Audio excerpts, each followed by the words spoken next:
የኢትዮጵያ ሕዝባዊ አብዮታዊ ፓርቲ ኢህአፓ እየተዘጋጀ የሚቀርብ ፍኖተ ዲሞክራሲ የኢትዮጵያ አንድነት ድምፅ ነው። ጤና ይስጥልኝ። እንደምን አመሻችሁ አድማጮቻችን። ዛሬ ሐሙስ ታህሳስ 23 ቀን 2018 ዓመተ ምህረት ነው። የደምቢ ዶሎ ዩኒቨርሲቲ ተማሪዎች የነበሩትና በአክራሪ የኦሮሞ አሸባሪዎች የታገቱት ተማሪዎች ጉዳይ እስካሁን እልባትን አላገኘም። ብዙዎቹ ልጃገረዶች የሆኑት እነዚህ የአማራ ወጣቶች ከታገቱ ሐሙስ ታህሳስ 23 ቀን 2187 ቀናት አለፋቸው። የወጣቶቹ ሰቆቃ ያብቃ እንበል። እስከ መቼ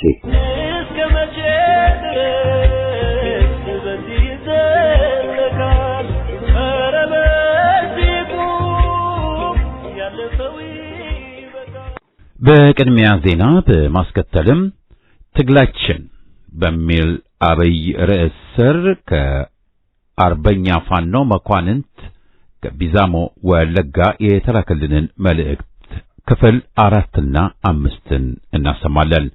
ከዚያም በየሳምንቱ ሐሙስ የምናቀርበው ከማህደራችን ፕሮግራማችንን አሰምተን የዛሬ ዝግጅታችን ፍጻሜ ይሆናል። በዛሬ ከማህደራችን ፕሮግራማችን በቅድሚያ አማራውን አስመልክቶ በ2004 ዓመተ ምህረት ወያኔነት ጸረ አማራነት ነው በሚል ርዕስ የቀረበውን ጽሑፍ እናሰማለን። በማስከተልም ህብረትን አስመልክቶ አቅርበናቸው የነበሩ 2 ጽሑፎችን አቅርበን የዛሬ ዝግጅታችን ፍጻሜ ይሆናል። አሁን ወደ ዜናው።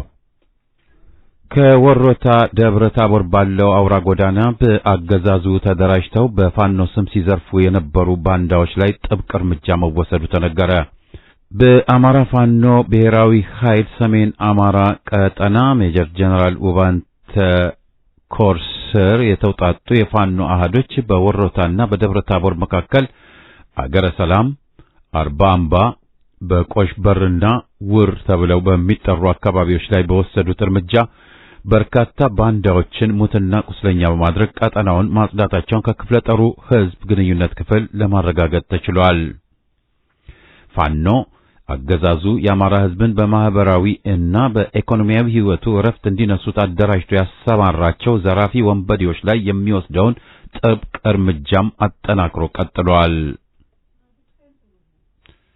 የአማራ ፋኖ ብሔራዊ ኃይል ምስራቅ አማራ ቀጠና ምኒልክ እዝ ንጉስ ሚካኤል አሊ ኮር በሚንቀሳቀስባቸው ከደሴ ከተማ በስተ ምዕራብ በሚገኙ 11 ወረዳዎች ውስጥ የሰርግ ጥሎሽ 5000 ብር ብቻ እንዲሆን መወሰኑን እና በያዝነው ዓመት መባቻ ላይ መመሪያ ማውጣቱ ይታወሳል። የመመሪያውን ተፈጻሚነት የሚከታተለው ኮሩ በየወረዳው የመደበው ግብረ ኃይል የሰበሰበው መረጃ የሚያመለክተው ህዝቡ ራሱ ያጸደቀውን መመሪያ ተግባራዊ ለማድረግ ያልቻለበት ሁኔታ መፈጠሩን ነው። በአካባቢው ወይ 100 ወይ 100 እየተባለ እስከ 100,000 ብር ድረስ ጥሎሽ በመጣል ገደብ የለሽ ድሃን አግላይ ድርጊት እንደሚፈጸም ተደርሶበታል ተብሏል። መመሪያውን ተላልፈው የሚገኝ አካል 10,000 ብር የሚቀጣ ሲሆን ከዚህ በተጨማሪ ከ5,000 ብር በላይ የከፈለው ገንዘብም ለፋኖ ገቢ ይሆናል ተብሏል። በዚህም መሰረት ከታህሳስ 23 2018 ዓ.ም ጀምሮ የሰርግ ጥሎሽ 5,000 ብር ብቻ ሲሆን ከዚህ ቀደም ሌላ የገንዘብ መጠን ተጠይቀው የተወሰነ ፐርሰንት ከፍለው የነበሩ ደግሞ በውላቸው መሰረት ቀሪውን እንዲከፍሉ ይገደዳሉ። ከዛሬ ጀምሮ የሚፈጸሙ የጥሎሽ ስምምነቶች ጣራ ግን 5,000 ብር ብቻ መሆኑ ይታወቅልን ሲል የንጉስ ሚካኤል አሊ ኮር ሰብሳቢ ሻለቃ አሳስቧል። በደፈጣ ጥቃት ጠላት ኪሳራ ደረሰበት። ከስማዳ ወገዳ ከተማ በመነሳት ወደ ባዝራ ቀበሌ የአርሶ አደር ግብር ለመሰብሰብ የተንቀሳቀሰው ወዳደር ያገዛዙ ኃይል በፋኖቹ ስማዳ ሀገረ ቢዘን ከብርጌድ ሻለቃው 3 አይቀጡ ቅጣት ተቀጣው ተመልሰዋል። የአርሶ አደር ንብረት አላግባብ እየሰበሰበ የጥይትን የድሮን መግዣ የሚያደርገው ሆድ አምላኪው ስርዓት የተለመደ የአርሶ አደሩን ለማዋከብ ቢሞክርም ሳይሳካለት በግብር ፋንታ ሙትና ቁስለኛውን አዝሎ ተመልሰዋል። የስርዓቱ አገልጋይ የነበሩ ሚሊሻ በየጊዜው እየፈረሱ እየወጡ መሆኑ ተላላኪው ኦሮሞ ፈረስ አመራርን እያስደነገጠ ሲሆን ሚሊሻና ፖሊስን ጨምሮ በአንድ አመራር በሰራዊቱ ግዞት ሆነው መቀመጣቸውን ፈርሰው የወጡት ሚሊሻዎች አስረድተዋል። እስካሁን በስህተት ህዝባችን ስንጨፈጭፍ በመቆየታችን ያላግባብ ስለሆነ አሁን ለተገፋው በየቀኑ የጥይት አሩር ለሚዘንብበት ህዝብ የማይተካ ህይወታችን ልንሰጥ መጥተናል ሲሉም ማህበረሰቡን ይቅርታ ጠይቀዋል። የሜጀር ጄኔራል ባንታባት ተወራሪ ክፍለ ጦር ምሽት 2:30 ላይ ጠላት ከራሱ ምሽግ ደመሰሰ። አሸናፊነትን ከትግል አባታቸው ሜጀር አባተ በተግባር የተማሩት ዋንታውያን ምሽት 2:30 ከደብረ ታቦር ከተማ ከማህደረ ማርያም ከተማ መካከል ካለ የጠላት ምሽግ ልዩ ቦታው ቴሌ ተብሎ ከሚጠራው ቦታ ላይ በቦምብ ተደምሰዋል። ጠላት በተሰበሰበበት ሁኔታ ጠበበኞቹ የጥበብ ልጆች አማሮቹ የጠቅላይ ቀይ መስመር ቀጠና አልፈው ምሽጎቻቸውን ሁሉ አልፈው ጠላት በብዛት በተሰበሰበበት ቦታ ብዛት ያለው ቦምብ በመጣል ያገዛዙን ዙፋን ጠባቂዎች እሳተ ገሞራ አዝመባቸዋል። ከቦምብ ፍንዳታው በኋላ በተኩስ ልውውጥ አንድም ፋኖ ጫፉን ሳይነካ እቅዳቸውን 100% አሳክተው ወደ መዳረሻቸው ተመልሰዋል። ራሱን የሰላም አምባሳደር አድርጎ ለመሳል የሚሞክረው የብልጽግና አስተማማኝ ሰላም ስለመፍጠር በየአዳራሹ ሲጮህ ተሰማ። የራሱን ህዝብ እየወረረ በእርስ በርስ ጦርነት ታሪክ ለመጀመሪያ ጊዜ የድሮን ተኳሾችን የተጠቀመ ትላልቅ አውራ መንገዶችን ለወራት እና ለዓመታት የዘጋ ህዝብን የሚዘርፍ የሚቀማና የሚጨፈጭፍ አገዛዝ ስለ ሰላም ሲዋራ መስማት ስላቅ ነው ብለዋል። የአገዛዙ ጄኔራሎች ወደ አማራ ይዘውት የገቡት ሰራዊት አስጨርሰው ዛሬም በብር ሸለቆ በጦላይ በሁርሶና በሌሎች የወረራ ካምፕ በተደረጉ ቦታዎች ላይ ተረኛ ሟቾችን እያሰለጠኑ ነው። አብይ አህመድ ስልጣን ላይ ከወጣ ወዲህ መከላከያ የሚባለው ተቋም አንዳችን ብሔራዊ ግዳጅ አልተወጣም። ይልቁንም ከአማራ ትግል ከኦሮሞ ከሶማሌ ከአፋርና ከሌላው ጋር በመዋጋት ላይ ሲሆን ኢትዮጵያን ተሻግሮ ሱዳንን የማፍረስ ፕሮጀክት ላይም በመሳተፍ የኢትዮጵያ የዲፕሎማሲ ታሪክ እያቆሸሸ ይገኛል። ስለሆነ ማስተማማኝ ሰላም የሚገኘው የሰላም ጻሪ የሆነውን አገዛዝ በማስወገድ ወይም ለሰላም እጁን እንዲሰጥ በማስገደድ እንጂ ወራሪውን ጋር አንሶላ የተጋፈፉ የነጻነት ታጋዮችን በማውገዝ አይደለም። ምስራቅ ወለጋ ዞን ጊዳያና ወረዳ በኦሮሞ ልዩ ኃይል ተፈጽሟል በተባለው ጥቃት 19 ሰዎች ሲገደሉ በመቶዎች የሚቆጠሩ ቤቶች ደግሞ መቃጠላቸውና መዘረፋቸው ነዋሪዎቹ ገለጹ። በመንግስት መዋቅር የተፈጸመ መሆኑ በግልጽ የታወቀ ሲሆን ይህም የክልሉና የአካባቢ ባለስልጣናት እስካሁን ምንም ያሉት ነገር አለመኖሩ ደግሞ በግላጭ አገዛዙ ሙሉ በሙሉ መፈጸሙን ያሳያልም ተብሏል። በወረዳው የአማራ ተወላጅ ይኖርበታል የተባለው ጠጋ ጂጂ ሻሾበር አነስተኛ ከተማ አንድ መነኩሴን ጨምሮ በርካታ ሰላማዊ ሰዎች በስለትና በጥይት በአሰቃቂ ሁኔታ ተደብድበው መገደላቸው ታውቋል። ከጥቃቱ 2 ቀናት አስቀድሞ በአካባቢው ለወራት የቆየ የመከላከያ ተብየው ለቆ ሲወጣ ያገዛዙ የጸጥታ ኃይል የሆነው የኦሮሞ ልዩ ኃይል ልዩ ኮማንዶ ከመከላከያ ጋር ተቀላቅሎ እናንተ ውጡ እኛን ጨፍጭፋቸው በሚል መንገድ ተግባብተው ወጥተዋል። ከጠዋት 12 ሰዓት ላይ በአካባቢው የተኩስ ልውውጥ መጀመሩ የተናገሩት ነዋሪዎቹ የተኩስ ልውውጡ በማን መካከል እየተደረገ እንደሚያውቅ አንድ ነዋሪ ሲናገሩ፣ ሌላ ነዋሪ ደግሞ መሳሪያ አናስረክብም ብለው ጫካ በገቡና ራሳቸውን ፋኖ ብለው በሚጠሩ ታጣቂዎችና በኦሮሞ ልዩ ኃይል መካከል ውጊያ መደረጉን ገልጿል። በአማራ ለሚንቀሳቀሱ የፋኖ ኃይሎች ቅርበት ያላቸው መገናኛ ብዙሃን በአካባቢው ግጭት እንደነበር የሚጠቁም መረጃን አውጥተዋል። ግጭቱ ከመቀስቀሱ አስቀድሞ ስጋት ያደረባቸውና ከተቀሰቀሰ በኋላ የአካባቢ ነዋሪዎች ወደ አጎራባች ቀበሌዎች መሸሸታቸውን ጠቁመው ውጊያው እስከ እኩለ ቀን ድረስ መቆየቱን ተናግረዋል። ከዚህ ቀደም ይደርስብናል ያሉት ዛቻ መሰረት አድርገው ባደረባቸው ስጋት መከላከያ የሚባለው ያገዛዙ ወንበር አስጠባቂ ኃይል ሲወጣ ቤተሰባቸው እንዲሸሽ እንዳደረጉ የተናገሩ የአንድ ዓይን እማኝ ከ2 ቀናት በኋላ ሲመለሱ እልቂት እና ውድመት መመልከታቸውን ገልጸዋል። በቃ ቤቶች ወድመዋል፣ ጠቅላላ ወድመዋል ያሉት እማኙ የ2 ሰዎች አስከሬን ማየታቸውን ገልጸው የደረሱ ነፍሰ ጡር በመሆናቸው የተኩስ ልውውጡ ሲደረግ ቤታቸው እንደነበሩ የተናገሩት አንድ የዓይን እማኝ ከሟቾቹ ውስጥም የ5 ልጆች አባት የሆኑት ባለቤታቸው እንደሚገኙበት ተናግረዋል።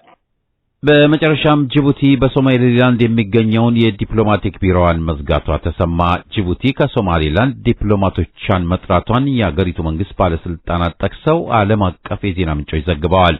የሶማሌላንድ የውጭ ጉዳይ ሚኒስትርም ጅቡቲ የሚገኘውን የዲፕሎማቲክ ወኪሉን ለምክክር መጥራቱ ይታወቃል። ጅቡቲና ሶማሌላንድ ይህን እርምጃ የወሰዱት እስራኤል ለሶማሌላንድ የአገርነት ዕውቅና መስጠቷን ተከትሎ ጅቡቲ በእስራኤል ውሳኔ ላይ ብርቱ ተቃውሞ ካሰማች በኋላ ነው።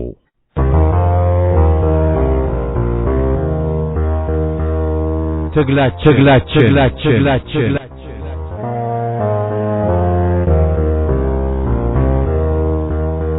ከአርበኛ ፋኖ መኳንንት ቢዛሞ ወለጋ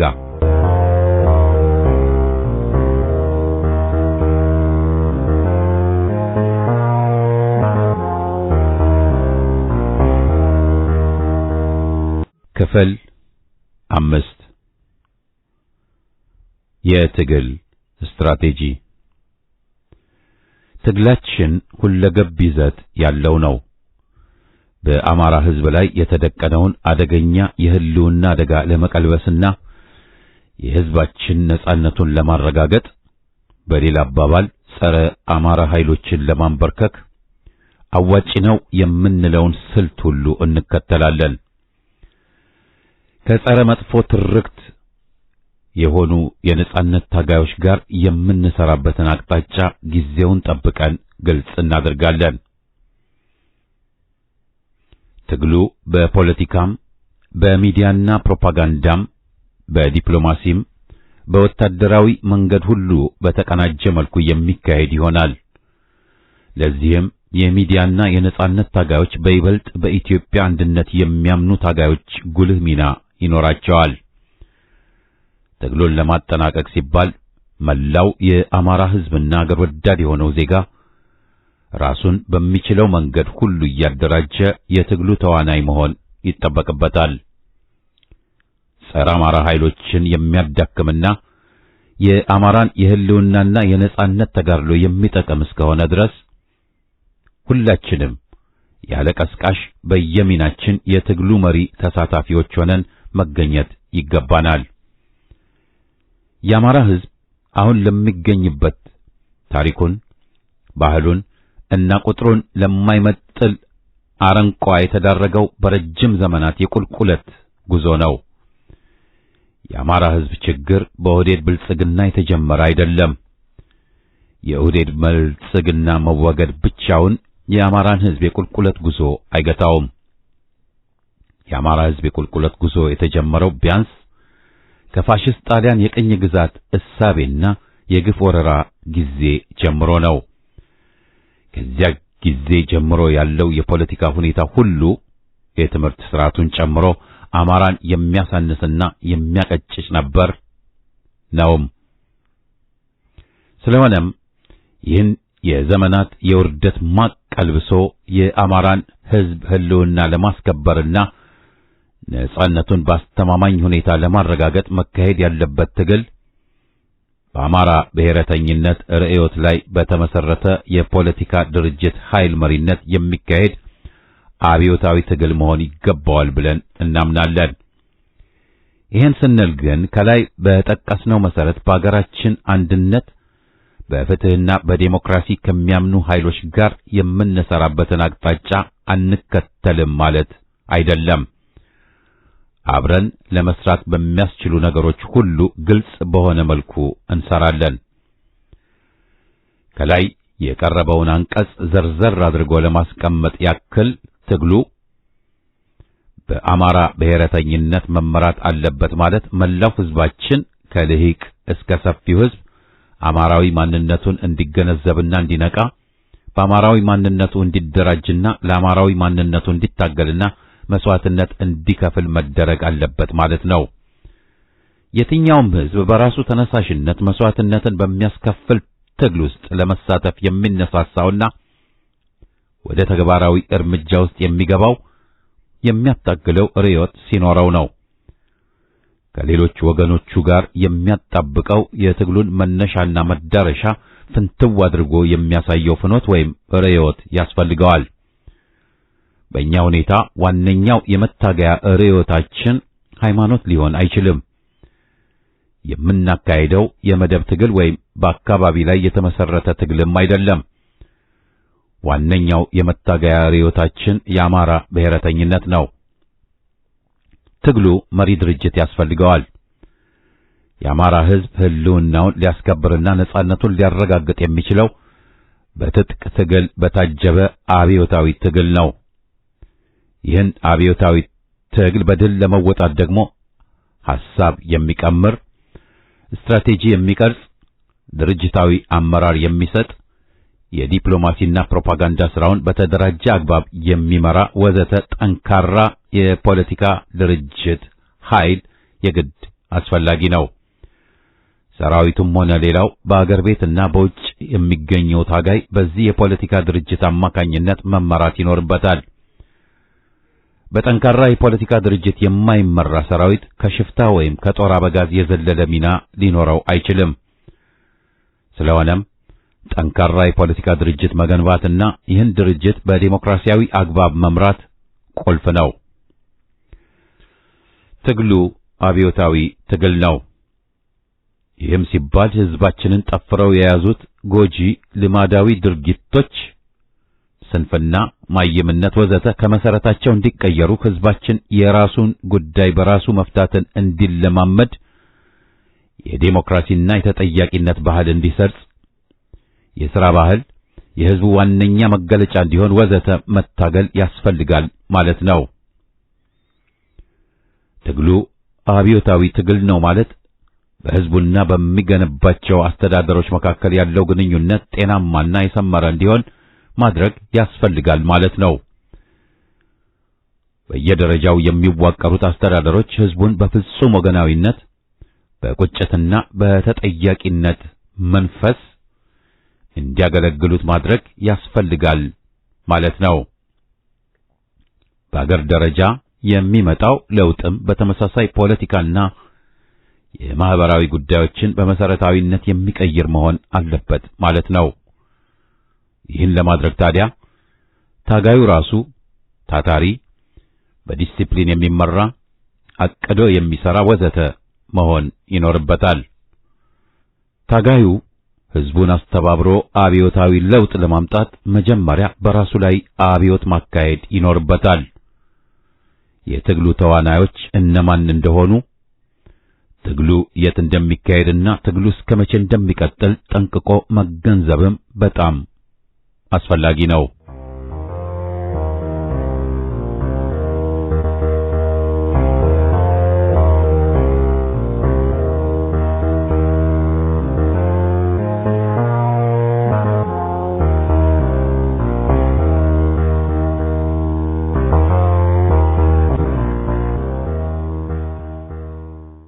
ክፍል 6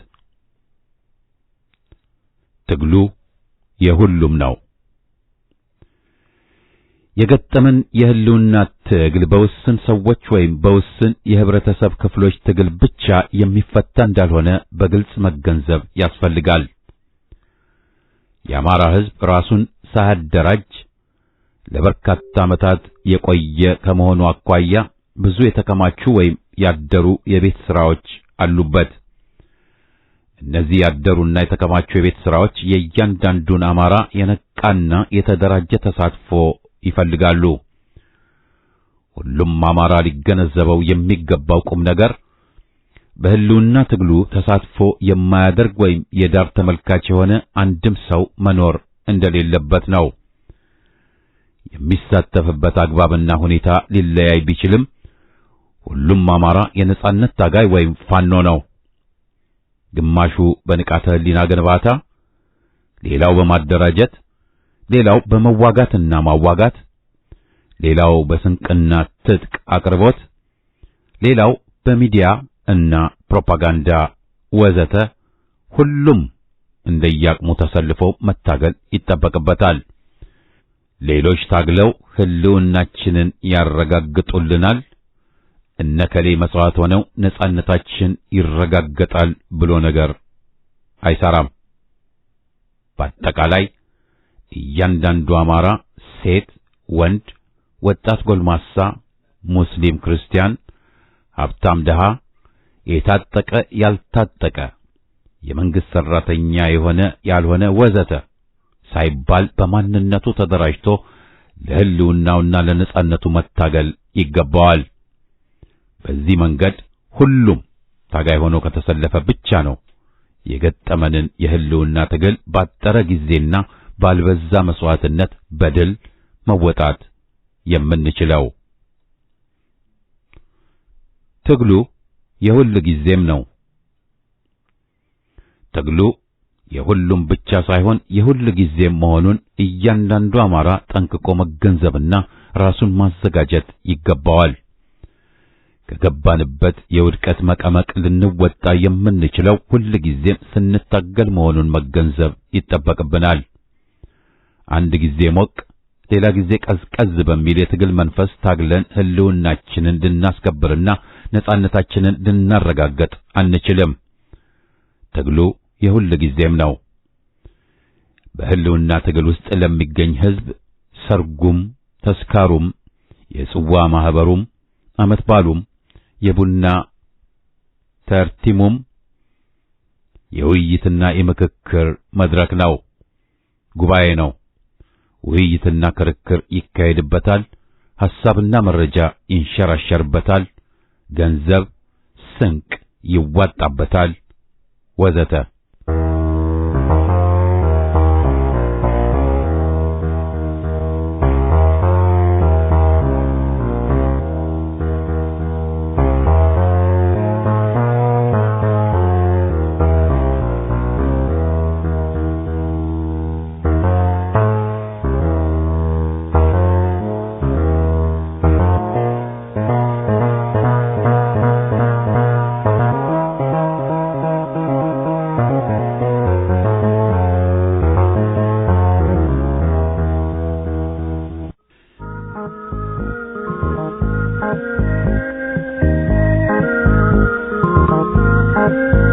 ከማህደራችን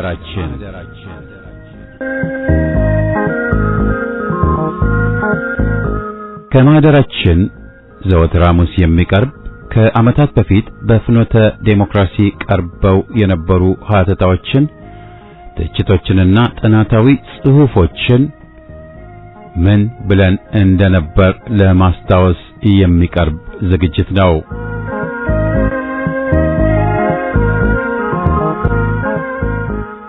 እንደ ዛሬ የፋኖ ትግል ሳይስፋፋና ራስን ለመከላከል የሚደረገው ትግል ገና ተቀባይነት ባላገኘበት ወቅት አማራው መብቱ ከመገፈፍ አልፎ ከሚኖርበት ቀዬ ሲፈናቀል፣ ቤቱ ሲፈናቀልበት፣ አባወራዎቹ በማንነታቸው ብቻ በአሰቃቂ ሁኔታ ሲገደሉ፣ እናቶችና ሴት ልጆቻቸው ሲደፈሩ፣ ቤተ መቅደሳቸው ሲቃጠል ጩኸቱን ያሰማ የነበረው አንድ ድርጅት ኢህአፓ ብቻ ነበር። ቀደም ሲል የገዢዎቹ አገልጋይና የጥቅም ተካፋይ የነበሩት አሁንም የድርጅቱን ስም ለማጠልሸት የማይፈነቅሉት ድንጋይ የማይበጥሱት ምናምን ባይኖርም ስራችን ግን ምንጊዜም ምስክር ነው። ኢህአፓ ለመላ ዜጎቻችን በደል አቤት ብሏል። አሁንም ይቀጥላል። የአማራውን ግን ከሁሉም የባሰ ነበር፣ አሁንም ነው። በዛሬ ዝግጅታችን በ2004 ዓመተ ምህረት ስለ አማራው አቤት ያልንበትን እናሰማለን። እስቲ በዛ ሰሞን ድምፅ አሰምቶ የነበር አለሁ ይበል።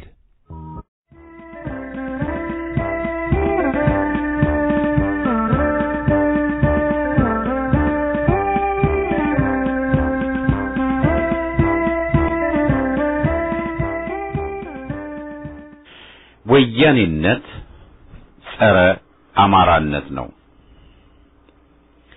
በቅርቡ አማራዎች ከጉራ ፈርዳ ተፈናቀሉ በሚል እጹብ ድንቅ ጉድ በሚል ደረጃ የተገረሙ ዜጎች መኖራቸውን መታዘብ ችለናል።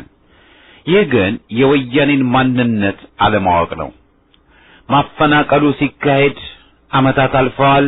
አስገራሚ ጉዳይ ዜጎች ሁሉ ይህንን ችለው ተሸክመው መቆየታቸው ነው። ወያኔ ጸረ ሕዝብና ጸረ ኢትዮጵያ መባሉ በበቂ ቢገልጸውም ጸረ አማራነቱ ደግሞ የመሰረታዊ ማንነቱ ገላጭ ነው ቢባል ማጋነን አይሆንም።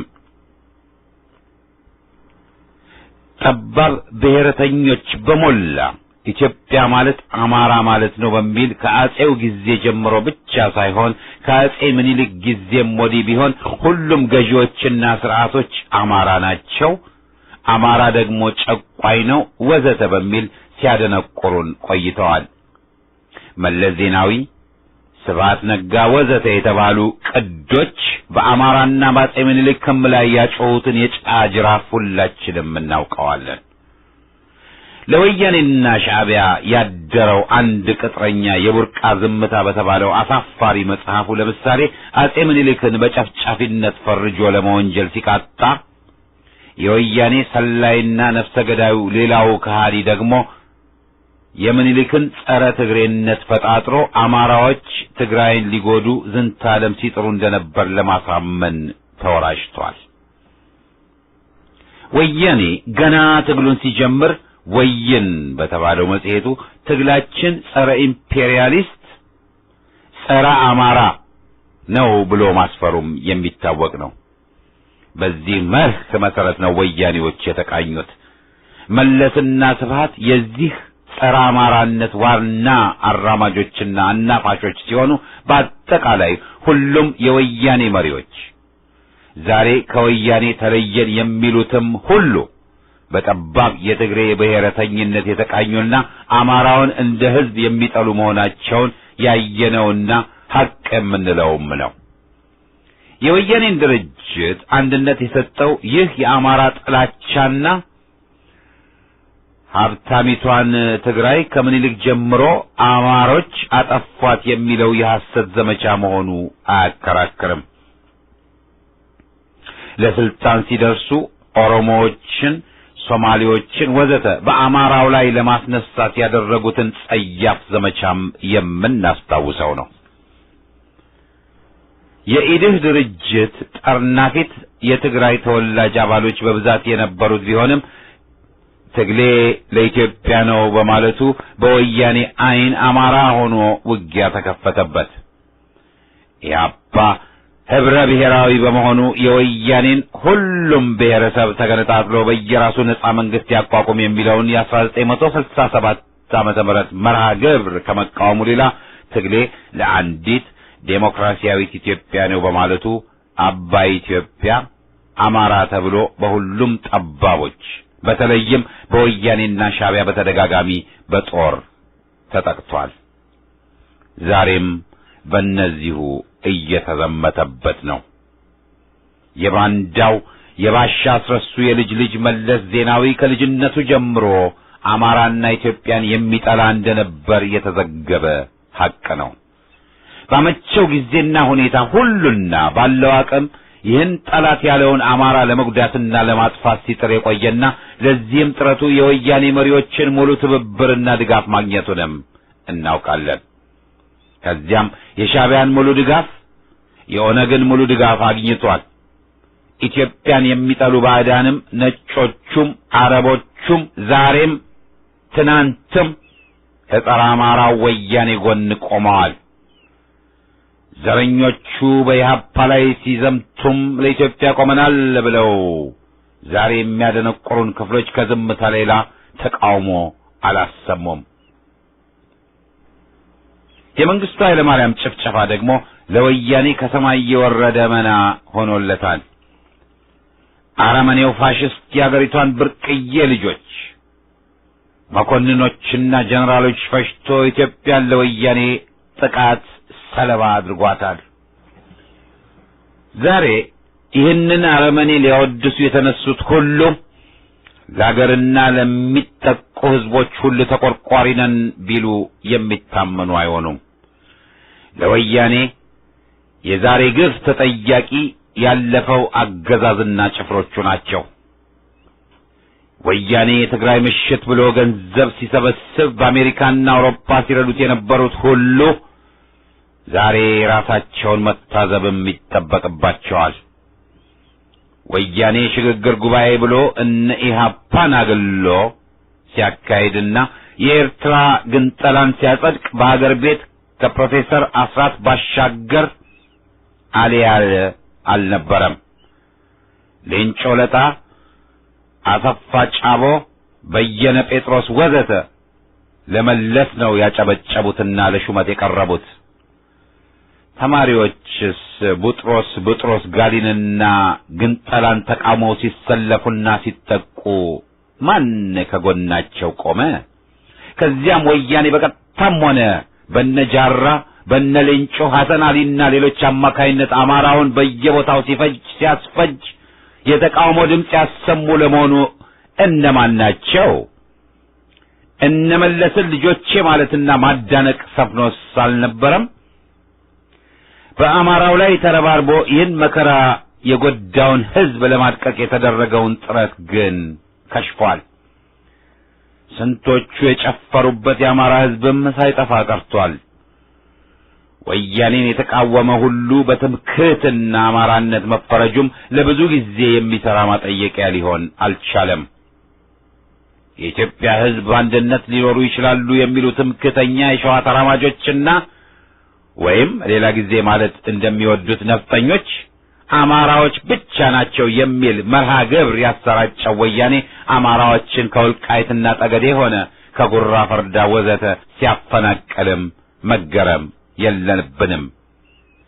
ይህንን ለመቃወምና ለመዋጋት ደግሞ ወያኔ በቆፈረው የቀበሮ ጉድጓድ መግባትም የለብንም። ወልቃይት ሲጠቃ አይመለከተንም ብለው ዝም ያሉ እነሆ ዛሬ በየተራ ጉዳቱና ጥቃቱ እየጎበኛቸው ነው። የጉራ ፈርዳ አማራዎችም የኢህአዴግ አባልነት መታወቂያ መያዛቸውም ከወያኔ ጭፍን ጸረ አማራ ዘመቻ ሊያድናቸው አልቻለም። ወያኔ ጸረ አማራ፣ ጸረ ኢትዮጵያ ነው። ይህን ሀቅ ማወቅ መገናዘብም የወያኔን ስርዓት ለማስወገድ በጋራ ትግል መነሳት ነው ዋናው የዜጎች ሁሉ ግዳጅ።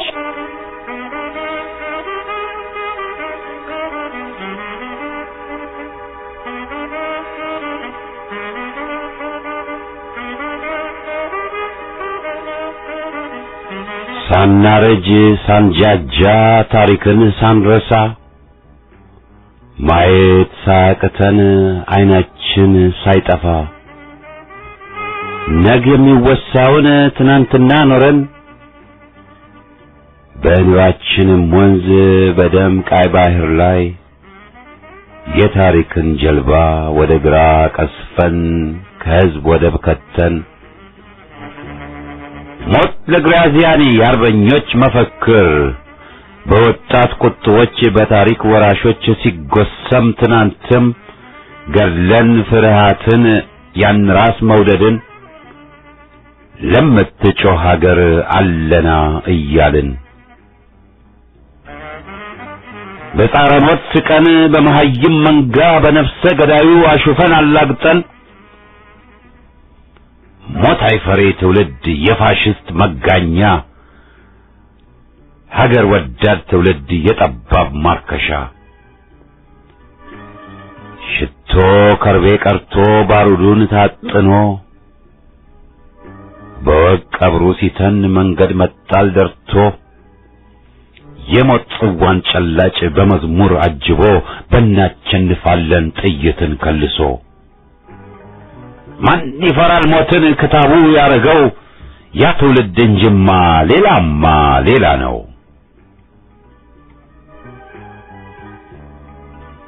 ዳሮን ገዳይ ጨካኝ ሽብራቸው ክፉ ስርዓቱ አረመኔ ልክ አልባ የገፉ ያ የነበር ጊዜ ገና ሳይረሳ ያ ሁሉ ሰማዕት ገና ሳይዘከር ከጋራ ጉድጓዱ ከምስጢር መቃብር የጭቁኑ አጥንት ተቆፍሮ ሳይወጣ ሳናረጅ ሳንጃጃ ታሪክን ሳንረሳ ማየት ሳያቅተን ዓይናችን ሳይጠፋ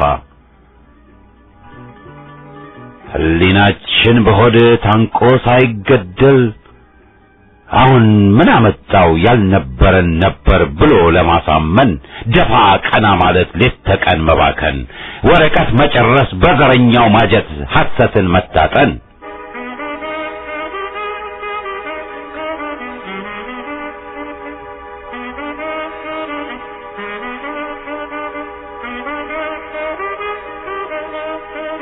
ከቃላት ባሻገር መፍትሄ ፍለጋ በአሁኑ ወቅት ከጥቂት ሆዳሞች ከሃዲዎች ወይም ተጠቃሚዎች ውጭ የወያኔ አገዛዝ ይውደም የማይል ኢትዮጵያዊ የለም ማለት ይቻላል።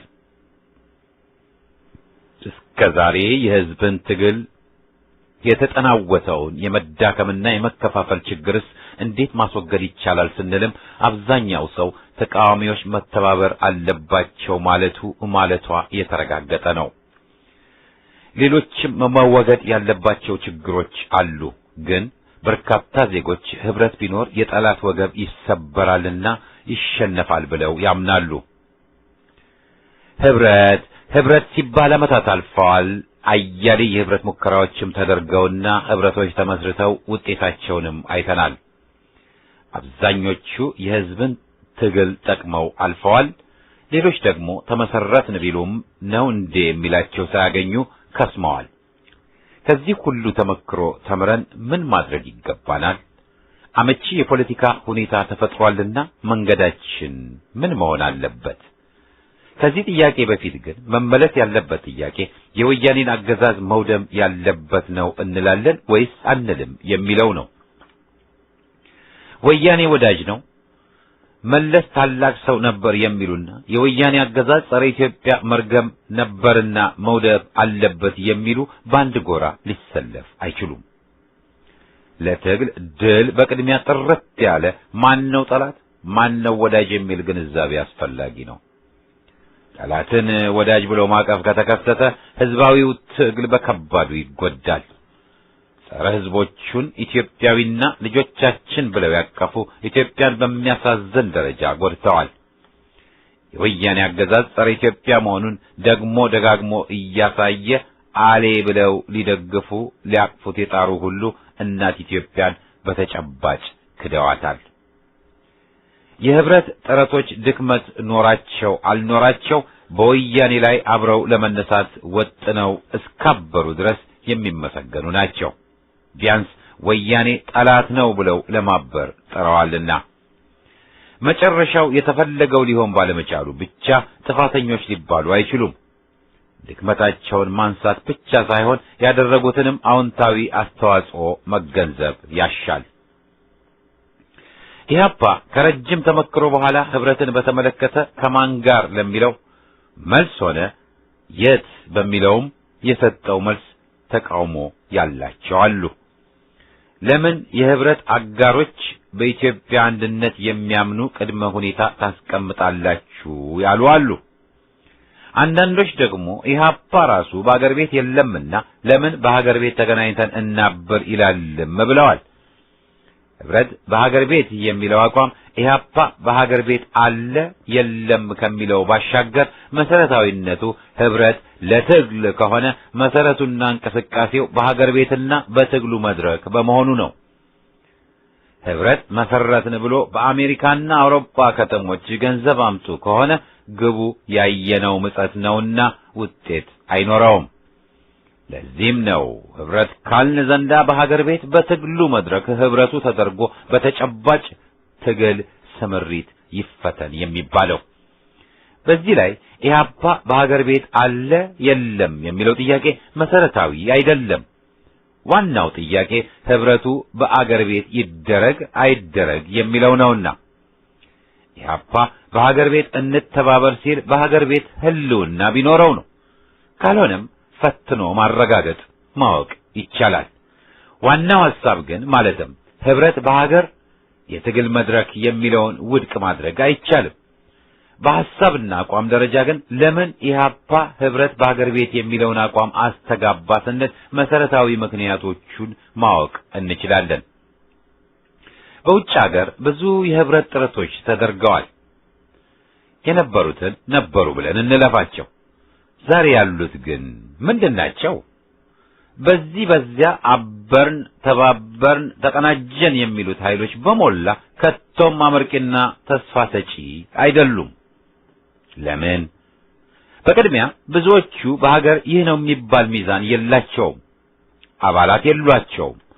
እንኳን በሀገር ቤት በባዕድ አገርም ከ10 የሚበልጥ አባል የላቸውም። በጥረታቸው ሊጠናከሩ ያልቻሉ ናቸው። ባጭሩ ዜሮዎች፣ ገለባ ሚዛኖች። የነዚህ መሰባሰብና ግንባር ማለት ሚዛኑ ገለባ ነበር ነው። ከነዚህ ጋር ግንባር በአሜሪካ ሆነ አውሮፓ መሰረትን ብሎ ህዝብን ዳግም ማደናገሩ የሚደገፍ አይደለም። ግንባር መመስረት ማለት በአሜሪካና አውሮፓ እሰየው ብሎ በባዶ ለመፈንደቅ ካልሆነ የሚሰራውና የሚፈለገው የህዝብ ግንባር መመስረት ያለበት በሀገር ቤት ነው።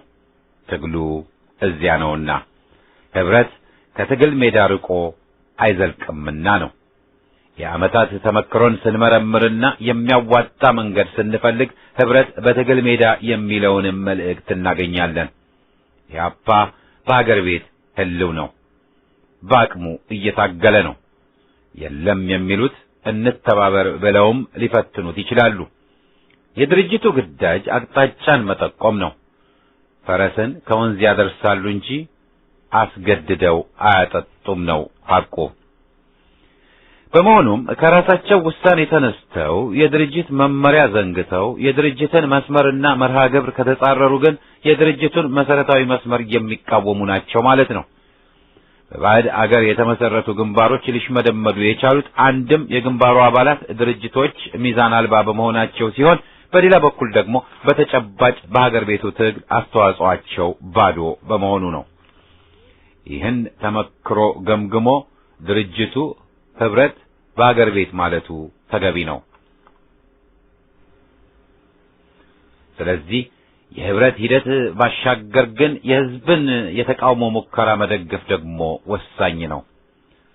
ዛሬ ሙስሊም ኢትዮጵያውያን እያካሄዱት ያለው ቆራጥ ትግል የሚደገፍ ነው።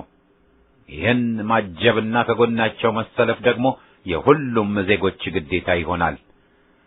አለመደገፍ ከባድ ስህተት ይሆናል። ሁሉም ህዝብ ከድጋፍ ባሻገር የየራሱን ብሶት በማስተጋባት መፈክሩን ይዞ መሰለፍ፣ መቃወም አለበት። ከየካቲት 66 ተመክሮ እንማር የምንለውም ለዚህ ነው። የተባበረ ትግል ውጤቱ አብዮት ነውና የወያኔን አገዛዝ ማስወገድ እንጂ ማረቅ፣ ማስተካከል ስራችንና ፍላጎታችን አይደለምና አውሬን መኳኳል አቆነጀውምናም ነው። ስለዚህም ትግላችን ድልን ይቀዳጅ ዘንድ ዜጎች በትግሉ በቆራጥነት መሳተፍ መቻል አለባቸው። ህብረት ተመሰረተ አልተመሰረተ፣ ድርጅቶች ተባበሩ አልተባበሩ፣ ዜጎች በራሳቸው በብሶታቸው ዙሪያ መታገል ከቻሉ፣ የሲቪክ ማህበሮቻቸውን ካጠናከሩ ወሳኝና ውጤታማ ትግል ማካሄድ ይቻላል። ሙስሊም ኢትዮጵያውያን ቀጣይ ትግል ይማሯል። ስለዚህም ከድርጅቶች መፍትሄ መጠበቁን ትቶ በራስ አነሳሽነት ህዝብ ራሱ ትግሉን ማጧጧፍ አለበት። የሲቪክ ማህበራትን ሚና በዚሁ ደመቅ ብሎ መታየት አለበት ማለት ነው። መፍትሄው ወጣም ወረደም ጸረ ወያኔ ትግል ነው። የተቃዋሚዎች ኃይሎች ህብረትም ሊመሰረት የሚችለው በጸረ ወያኔ ትግል መሰረት ነው። ሌላ መንገድ የለም። የወያኔን አገዛዝ ለማስወገድ ለመደምሰስ መነሳት፣ መቁረጥና በተጨባጭ ትግሉ መተባበር ነው መፍትሄው።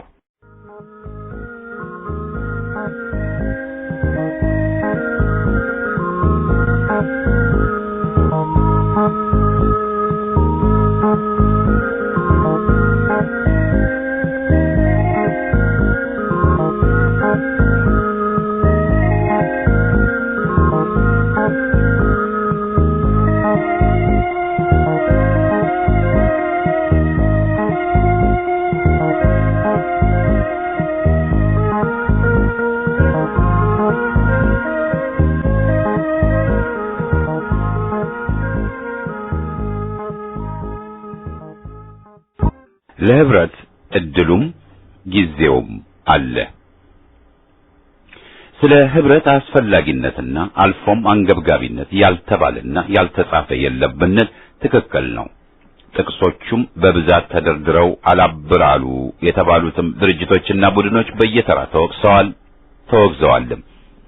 አንዳንዴ አለ ምክንያት፣ አንዳንዴም በሚገባ።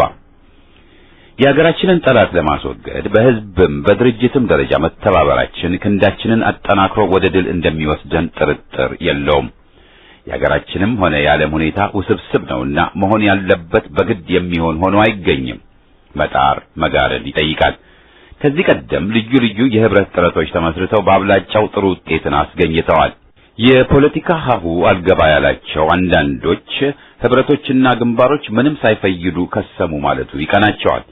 የህዝብ መስዋዕትነት የተፈለገውን ግብ ዛሬ ስላላስገኘ ትግል ከንቱ፣ በባዶ ማለቅ፣ መፈጀት የሚሉት እነዚሁ ናቸው። ህብረቶችና ግንባሮች፣ ቅንጅቶች ብዙውን ጊዜ ለህዝብ ትግል አስተዋጽኦ አድርገዋል። በ1997 ዓመተ ምህረት አካባቢ የነበረውን ያጤኗል። ግንባሮችም ይፈርሳሉ። ኢዴሃቅ በኢዴሃቅ ሲተካ ፈርሷል። ሌላው ማክተሚያ ደግሞ በመለያየት በመፈራቀቅም ሊሆን ይችላል። ለምሳሌ የኢዴሃህና የቅንጅት ሁኔታ ፍርሻው ተልእኮን በማብቃት ሊሆን ይችላል። ኢዴሃቅ በመለያየት ሊሆንም ይችላል። ጥራት ነጠቅነት የሚያጠቃቸው አንዳንዶች ግንባሮችና ህብረቶች በግለሰቦች የስልጣን ሽኩቻ ያፈረሱ ብለው ያማርራሉ። ይህ ሁሌም ትክክል አይደለም ቢባልም በአብዛኛው ሁኔታ ግን ፍርሻው የፖለቲካ አቋምን ልዩነት የሚመለከት ነው። ኢዴሃህ የፈረሰው በፖለቲካ አቋም ላይ ልዩነት መጥቶማ ይህ ልዩነትም የማይታረቅ በመሆኑ ነው።